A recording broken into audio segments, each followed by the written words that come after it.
নরেন্দ্র মোদী গত 10 বছরের বেশি সময় ধরে ভারতে একচেটিয়া শাসন চালিয়ে যাচ্ছেন। তিনি হয়তো ভেবেছিলেন যে তিনি যা বলবেন তাই হবে, কিন্তু এই ককরোচ জনতা পার্টি প্রমাণ করে দিয়েছে যে তার ক্ষমতার ভিত আসলে কতটা নড়বড়ে। যখন একটি ব্যঙ্গাত্মক কৌতুকেও কোটি কোটি মানুষ নিজেদের ক্ষোভ খুঁজে পায়, তখন বুঝতে হবে যে সেই শাসনের দিন ফুরিয়ে এসেছে।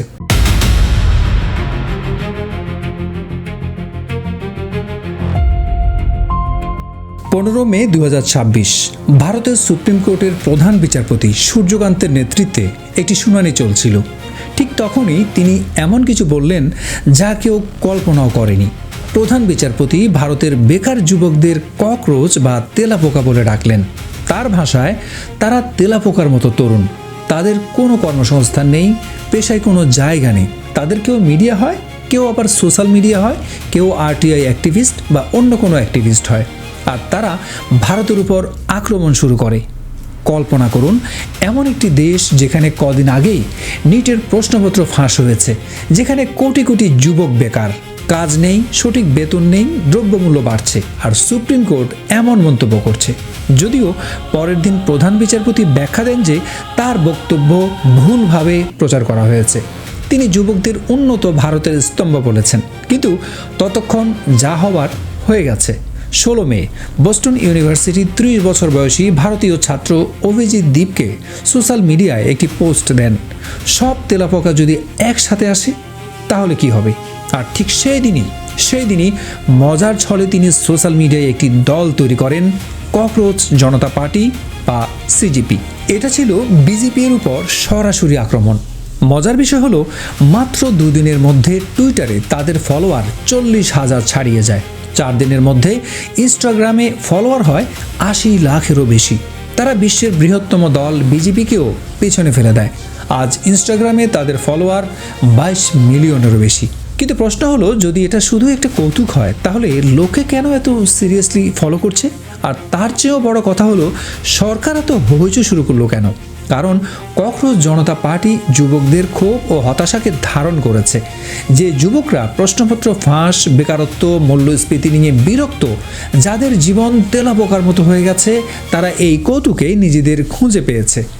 বিজেপি এবং মোদি সবচেয়ে বেশি ভয় পায় যখন কৌতুকেও বাস্তব দাবি লুকিয়ে থাকে। কৌতুকে যখন কোটি কোটি মানুষের সমর্থন থাকে, তখন সেটা রাজনৈতিক হুমকি হয়ে দাঁড়ায়।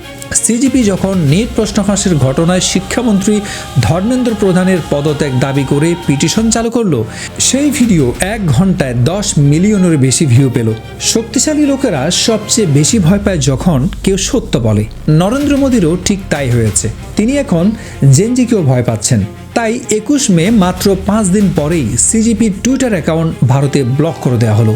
বলা হলো, এটা জাতীয় নিরাপত্তার জন্য হুমকি। ভাবুন একবার, একটা কৌতুকাচ্ছন্ন সোশ্যাল মিডিয়া পেজ জাতীয় নিরাপত্তার হুমকি। এরপর শুরু হলো সিজিপির বিরুদ্ধে অপপ্রচার। একে পাকিস্তানি এজেন্ট, বিদেশি ষড়যন্ত্র, ডিপ স্টেট বলে প্রচার করা হলো। বলা হলো তাদের ফলোয়াররা পাকিস্তান থেকে আসছে। ঠিক যেমনটা 2024 সালের লোকসভা নির্বাচনের সময় ধ্রুব রাঠির নিজের ইউটিউব চ্যানেলের বিরুদ্ধেও করা হয়েছিল। দেশের গণতন্ত্রের অবস্থা এতটাই খারাপ যে একটা ভুয়া দলের ব্যঙ্গাত্মক অ্যাকাউন্টকেও টিকে থাকতে দেওয়া হচ্ছে না। এমনকি কেউ সরকারের বিরুদ্ধে কথা বললে বা কোনো কৌতুকের রিল শেয়ার করলেও মানুষের অ্যাকাউন্ট ব্যান করা হয়। কিন্তু একটা বিষয় খেয়াল করুন, এসব পদক্ষেপ কিন্তু সরকারের শক্তির প্রমাণ নয়, বরং এগুলো তাদের দুর্বলতাকে প্রকাশ করে। এটা দেখায় যে এত নির্বাচনে জেতার পরেও সরকার আসলে জনগণকে ভয় পায়। এতক্ষণ যে আলোচনাগুলো করলাম, এগুলো ধ্রুব রাঠির ভিডিও থেকে। আমরা কিন্তু আমাদের আশেপাশেও এমন চিত্র প্রতিনিয়ত দেখছি। রাঠি খুব স্পষ্টভাবে দেখিয়েছেন কিভাবে একটি ব্যঙ্গাত্মক আন্দোলন বা ককরোচ জনতা পার্টি একটি শক্তিশালী একনায়কতান্ত্রিক সরকারের জন্য বিরাট রাজনৈতিক হুমকি হয়ে দাঁড়াতে পারে। ভারতের প্রধান বিচারপতি যখন বেকার যুবকদের তেলাপোকা বলে ডাকেন, তখন সেই যুবকরা অপমানিত বোধ করেন না, বরং সেই অপমানকেই একটা অস্ত্র হিসেবে ব্যবহার করে। তারা এই তেলাপোকা শব্দটিকে নিজের পরিচয়ের অংশ বানিয়ে এমন এক অহিংস কিন্তু প্রখর রাজনৈতিক আন্দোলনে রূপান্তর করে, যা বিশ্বের বৃহত্তম রাজনৈতিক দল বিজেপিকেও কাঁপিয়ে দেয়। এই ঘটনা আমাদের কি শিক্ষা দেয়? এটা শিক্ষা দেয় যে একটি সরকার যখন জনগণের দুঃখ দুর্দশা, বেকারত্ব, মূল্যস্ফীতি বা প্রশ্ন ফাঁসের মতো গুরুতর সমস্যাগুলোর সমাধান না করে উল্টো তাদের অপমান করে বা উপেক্ষা করে, তখন জনগণের জমে থাকা ক্ষোভ যে কোনো রূপে বিস্ফোরণ ঘটাতে পারে। বাংলাদেশে আমরা যে চলমান আন্দোলন দেখেছি তার সাথে ভারতের এই ককরোচ পার্টির সমীকরণটা মেলালে কিন্তু অবাক হতে হবে। বাংলাদেশেও যখন সাধারণ মানুষ, বিশেষ করে যুবকরা চাকরির দাবি নিয়ে, প্রশ্নপত্র ফাঁসের বিচার চেয়ে কিংবা দুর্নীতির বিরুদ্ধে রাজপথে নামে, তখন বাংলাদেশের সরকারও একই প্রতিক্রিয়া দেখায়। তারা আন্দোলনকারীদের বিদেশি চক্রান্ত বা জাতীয় নিরাপত্তার হুমকি বলে চালিয়ে দেওয়ার চেষ্টা করে, সোশ্যাল মিডিয়া অ্যাকাউন্ট ব্লক করে, অপপ্রচার চালায় কিংবা ইন্টারনেট বন্ধ করে দেয় এবং শেষ পর্যন্ত পুলিশ পাঠিয়ে আন্দোলন দমনের চেষ্টা করে। ধ্রুবরাটি খুব সঠিকভাবে বলেছেন, এসব দমন পীড়ন আসলে সরকারের শক্তি নয়, বরং চরম দুর্বলতার প্রমাণ। নরেন্দ্র মোদী বা এই একনায়কতান্ত্রিক শাসকরা আসলে নিজ দেশের জনগণকে সবচেয়ে বেশি ভয় পায়, কারণ তারা জানে যে জনগণ যখন একবার ঐক্যবদ্ধ হয় তখন কোনো অস্ত্র বা কোনো পুলিশ সেই শক্তিকে রুখতে পারে না। ইতিহাস সাক্ষী দেয়, কোনো দমনকারী চিরকাল টিকে থাকতে পারে না। সে নিজেকে যতই শক্তিশালী মনে করুক না কেন, ভেতর থেকে সে আসলে ততটাই ভীত থাকে। নরেন্দ্র মোদীর জেনজিকে ভয় পাওয়া বা আমাদের বাংলাদেশেও বিভিন্ন সরকারের যে যুবকদের প্রতি ভয় বা বিভিন্ন ধরনের মন্তব্য একই সুতো গাঁথা।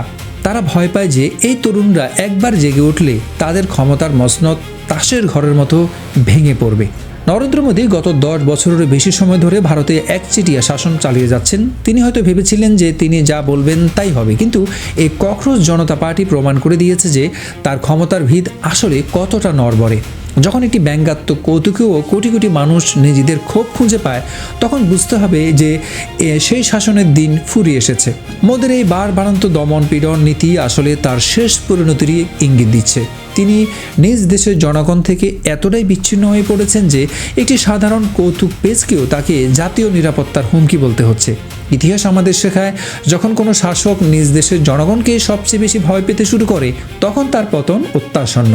আমরা দেখেছি বাংলাদেশের 24-এর আন্দোলনে যে ঘটনাগুলো ঘটেছিল, সরকার যুবকদেরকে, বিশেষ করে ছাত্রদেরকে, তাদের যে আন্দোলন, জমে থাকা ক্ষোভ, সেটাকে যথাযথভাবে মূল্যায়ন করেনি, যে কারণে তৎকালীন সরকারের কী পরিণতি হয়েছিল। আজকে ভারতের এই আন্দোলন দেখে সারা বিশ্বের মানুষ এই আশঙ্কাই প্রকাশ করছে, বাংলাদেশের পর নেপাল, নেপালের পর কি তবে এবার ভারতের পালা?